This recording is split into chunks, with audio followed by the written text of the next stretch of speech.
Welcome to This Week from Blue Mountain Broadcasting. I'm Lynelle Ellis, your host, and I'm so glad that you've tuned in for the program today because I'm going to be interviewing someone who's new working at Blue Mountain Television.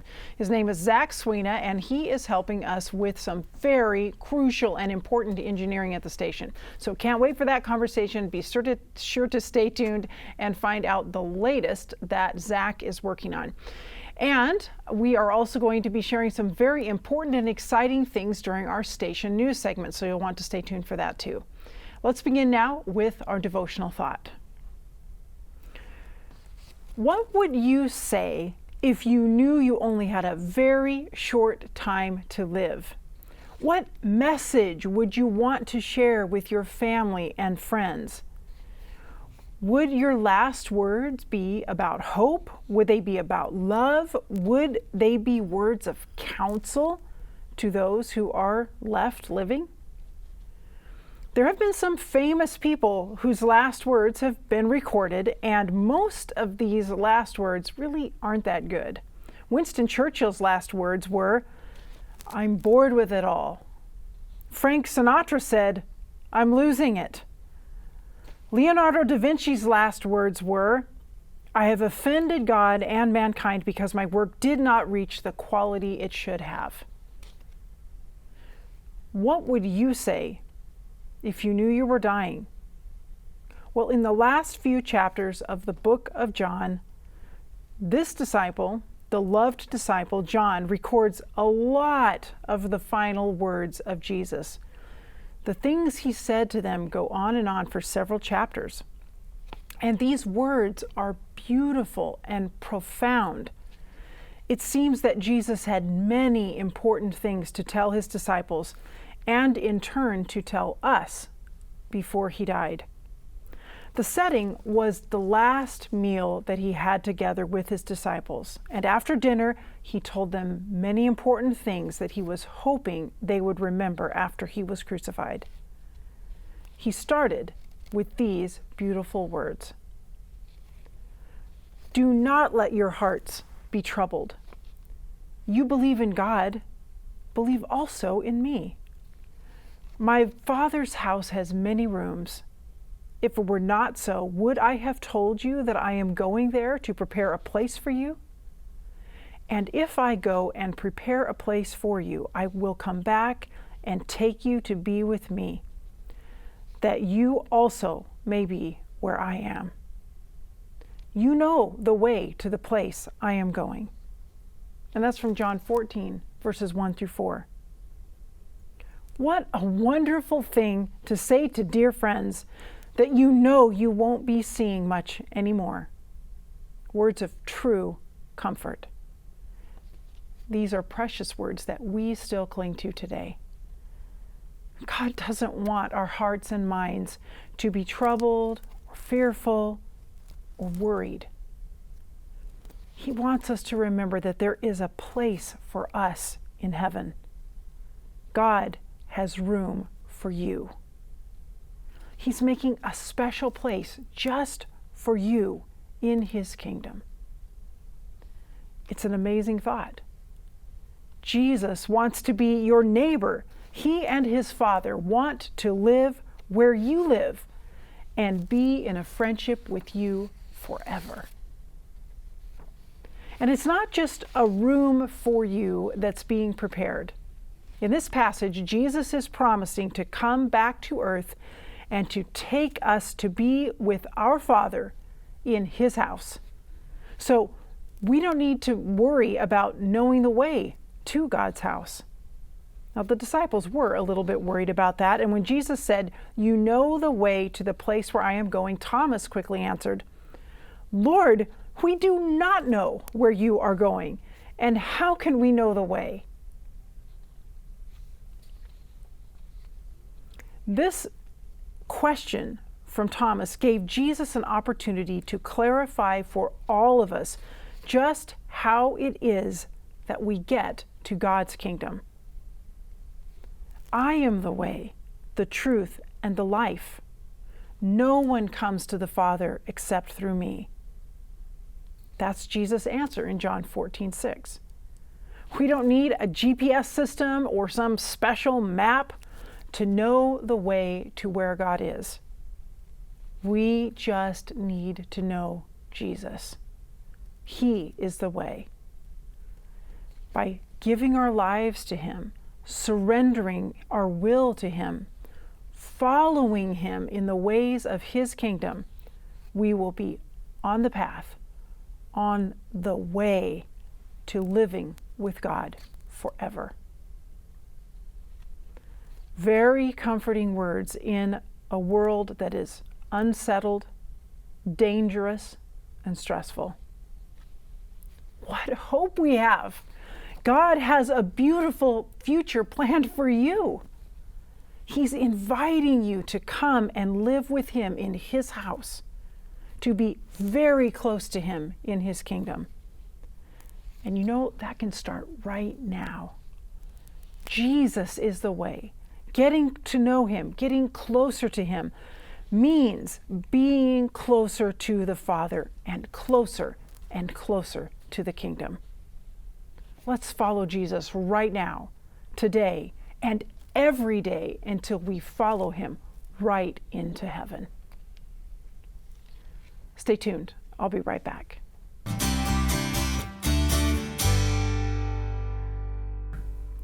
Welcome back. Joining me now is Zach Swena, who is now working with Blue Mountain Television in the engineering area. How long have you been working with the station? Well, I think I started, was that late January, early February. Okay, so for a couple months now you've been doing some work with the station. But you have a background in this sort of thing. We're having you do some broadcast engineering work, really. What's your background? Yeah, so when I first came to college at Walla University, we were looking for, what church to attend in the area, and decided to try State Line Church. Mm-hmm. And I think it was I don't think it was the first time there, but second or third time we were there, they were asking for people to help with their broadcast recording process. Yes. And while at that time I hadn't had a whole lot of background yet, I could see a bunch of things that they could be doing better. They had a horrible buzz in their audio, mm-hmm. and the suit color would change when they changed from camera, yes. From camera to camera. And most of the time the faces were pixelated just because the cameras were so low resolution. Mm-hmm. So did you start volunteering with them? So I started volunteering from there and became quite involved at State Line Church, mm-hmm. and helped get them, as I was taking engineering, yes. for mechanical engineering, I started learning the broadcast engineering side along with that, and we got a number of audio upgrades there and some camera upgrades to the point where we're able to move the production quality up to where they are today. Mm-hmm. They have just installed new cameras that I can't take credit for, but in that process, they were managing a TV station there out of that church. Mm-hmm. So I got involved with writing software to play out the local programming. Yes. And try to do emergency alert compliance and all of those things that come along with broadcast. A bunch of other things. And sometimes we had to do it in not the most effective way because of limited funds. Mm-hmm. So you're used to that too. Figured out how to do that. Spent a lot of time reading the SMTP standards, which most people won't understand that term. But it's just basically the industry standards of how the TV signal is supposed to work, down to the bits that are traveling across the air. Yes, and it's really important knowledge that we're benefiting from now. So you've taken what you learned with mechanical engineering and this experience that you had sort of teaching yourself broadcast engineering, put that together. Do you have your own company now? I've done mainly sole proprietorship. I haven't incorporated just yet. I really should. But I have done some broadcast engineering consulting. Yes. Yeah, working with some open source software. There's a company that their software was broken because of a Flash update. And, well, Flash isn't supposed to be anymore. Yeah. But I had to, so I helped them figure out, or I helped them get Flash running again. Yes. Even though it's no longer supported. Yes. Fun stuff. So what kind of projects are you working on at Blue Mountain Television, as we've contracted with you to actually come in and help us solve a few things? Yeah, so the biggest one is going HD. Yes. Huge to me, very important to me. And that is a big process. There's all sorts of configuration changes that need to happen. Changes in the schedule and what format it's saved in and how it's constructed. Today, we actually changed, just before coming over here, I changed your main broadcast feed to be 16:9. Yes. Instead of 4:3. And it's not HD yet. But it's the right aspect ratio. But it will fill the screen. Yes. So if you got an older TV, you might have to adjust it. Newer TVs will adjust automatically. They will, and I know that some of our viewers have been waiting a long time for that to happen. Yeah. Been hearing a little bit of feedback about how we sure like to be 16:9, Yeah. the dimension that most stations are now. Yeah, so now if you switch between 33.5 and any of the Blue Mountain stations, you won't have to change your TV settings. Yes, everything will just look great still. It will and you'll have a show wider picture. full and screen. Things won't be stretched. It'll just look normal. Now it's going to be quite a task to get all of the old files that have the black bars at the top and the bottom to be converted into HD. Yes. So there's going to be some extra work to keep the schedule right. But I know we're working on making sure all of our programming will fit with the new formatting and with HD and all of it. But I mean, the playout software can only handle certain formats too. Getting closed captioning to work. Yes. And there's always some amount of difference between what's in the manual and what actually works. And sorting through all of that, figuring out. But more than that, something I'd like to help with in the future is system engineering. So that right now there's a lot of manual work that goes into making your schedule. Yes. A little bit of scripting would save hours. So you're talking about programming the automation system could be a lot easier in the future. Yeah, there's more to an automation system than just a playout schedule. Yes. Each piece of equipment has to talk to each other, and they have to be able to control each other. And that's what you mean by system engineering. It's really foundational. Yeah. When you walk into the control room, can you push it if you need to switch to an alternate source because the satellite receiver went down? Is it just a one button push, or select and take? Yes. Or do you have to go into the computer and adjust the software, or walk into the other room and push buttons on a matrix switch where there are no monitors to be able to tell what you're doing? Yes. So, just making sure every piece of equipment can talk to each other, making sure it's easy to use. You have simple operations instead of simple equipment. Very interesting distinction. Yes. There's a certain amount of complexity that's required to get the job done. Of course. And you're either going to do it, have a slightly more complex equipment, or you're going to have a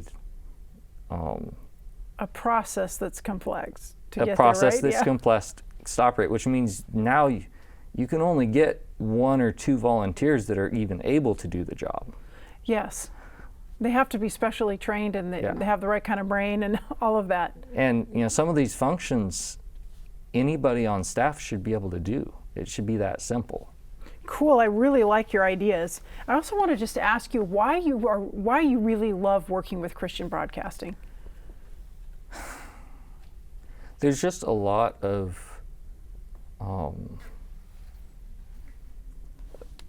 potential there. The ability to talk to so many people and reach them for Christ. Yes. And there's a huge gap in skills that's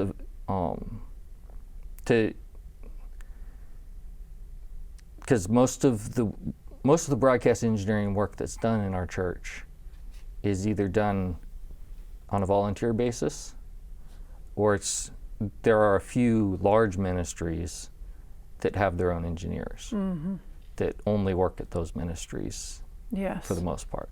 Yeah. There's a need there. Yeah. So there's a big need there, and I'd like to be able to help with that. Yeah. You have the skills, and so it's just great that you're willing to give your time to it. And I know that you're working with a group of volunteers who are very dedicated at Blue Mountain Television. They're mostly retired. They're all volunteers. So what's that like for you? It's interesting. It's amazing the dedication. Yes. And the amount of time they're willing to put in. And I hope that someday we'll be able to have the work be easier, so they can learn new skills and help with more of the process and get more done. Yes. You're working on efficiency with them, and you're right. We have they are so dedicated. But that goes for both your volunteers and your staff.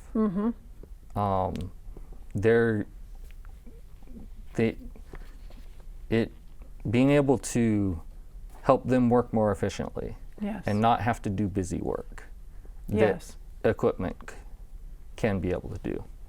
Really good. Well, Zach, it's a thrill for us who are on the board for the station to have been able to say, yes, let's bring him on and let's get some help to make things more efficient, and to be able to step forward more quickly by bringing in someone with really some expertise in this area. And I'm glad that God's kingdom is at your heart and that this is what you are really passionate about doing. We really appreciate it. And thank you for taking time to talk with us today, too. Well, thanks for inviting me. And thank you for watching. Stay tuned. I'll be right back with Station News.